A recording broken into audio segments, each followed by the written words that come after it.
Ընդհանուր առմամբ, եթե մեկ բառով բնութագրեմ, քաոս է Հայաստանի Հանրապետությունում, քաոս բոլոր առումներով։ Երևի երկրում չկա, աշխարհում չկա այսպիսի մի երկիր, որը կոնկրետ կենտրոնացած լինի հոգևորականների վրա, ոտնատակ տալով ամեն մի սրբություն։ Կրոնը, որ ամբողջ երկրով մեկ, բոլոր ազգերը պաշտել են իրենց կրոնը, հիմա տեսնում ենք մի անհավանական բան, որ այս իշխանություն կոչվածը ոտնատակ է տալիս անգամ կրոնը։ Ցավալի երևույթ է մեր ազգի համար, որովհետև այս ինչ կատարվում է, այս հոգեբանորեն ազդում է յուրաքանչյուրիս վրա։ Այս կոնկրետ ես այս հոգեվիճակը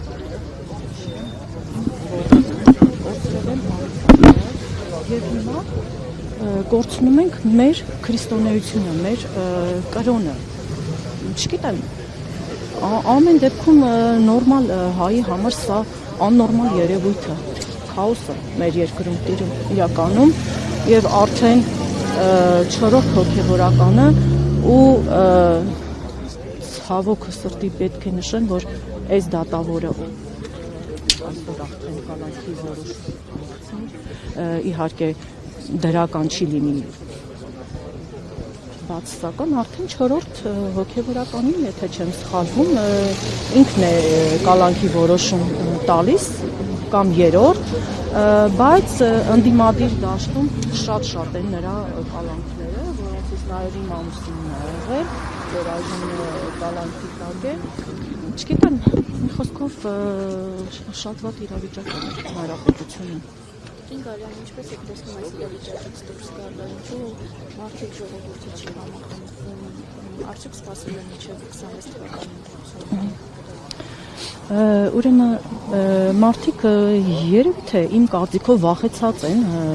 որովհետև ինչ որ տեղի անտեղի գործեր են կարվում մարդկանց վրա, օրինակ թեկուզ այս գործը շատ անիրատեսական է, անգամ ծիծաղալու, որ դուրս է գալիս, եթե այդպիսի գործ կար, սպասել են 7 տարի եւ 7 տարուց հետո ինչ որ նոր վերաբացել են այդ գործը, մարդիկ վախենում են միգուցե, բայց այն վախենալու բան չկա։ Իմ կարծիքով մենք շատ բաներ արդեն կորցրեցինք ու արդեն հարցը մեր Հայաստանի Հանրապետությանն է, վաղը չգիտես, թուրքը գալու է, անպայման պետք է գա հասնի քաղաքի կենտրոն, որ հասկանան, որ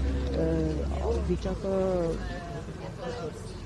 լարված է կամ չգիտեմ արդեն վերջն է, այս ամեն օրհասական վիճակի ենք հասնում։ Չգիտեմ, ես չեմ կարող հասկանամ,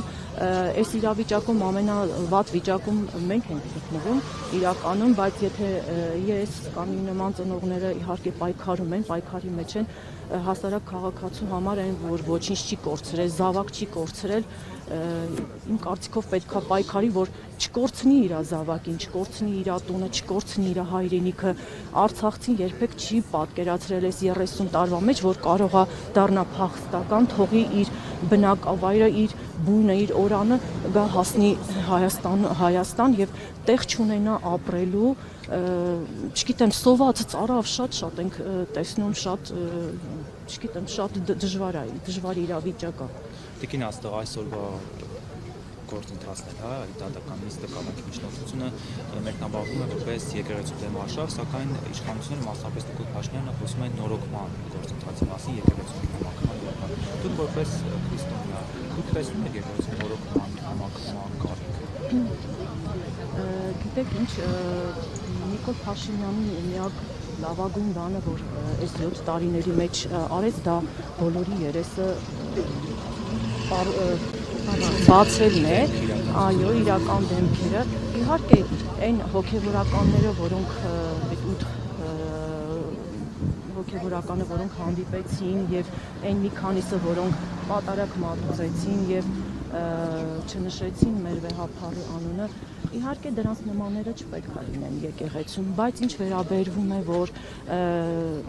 իշխանությունը պետք է խառնվի եկեղեցական հարցերին, սխալ է, կամ վեհափառը զավակ ունի կամ չունի, իմ կարծիքով վերջերս մեր ծնողներից Ալիսը ճիշտ բան ասեց, ես էլ վաղուց այդ մտքին եմ, որ ավելի լավ է մարդ սերունդ զավակ պարգևի, քան ուրիշի զավակներին տանի ու սպանի։ Իմ կարծիքով իշխանությունը պետք է զբաղվի երկրի անվտանգությունով, մի խոսքով ամեն ինչով բացի հոգևորականների կյանքին միջամտելուց։ Մնացած բոլոր հարցերը հոգևորականները իրենց ժողովներում, իրենց հարցերը իրենք կլուծեն։ Սա մաքրել չի, սա, չգիտեմ, թշնամացնել է ավելի շատ մարդկանց հոգևորականներին եւ ընդհանրապես ազգին մեկը մյուսին։ Շնորհակալ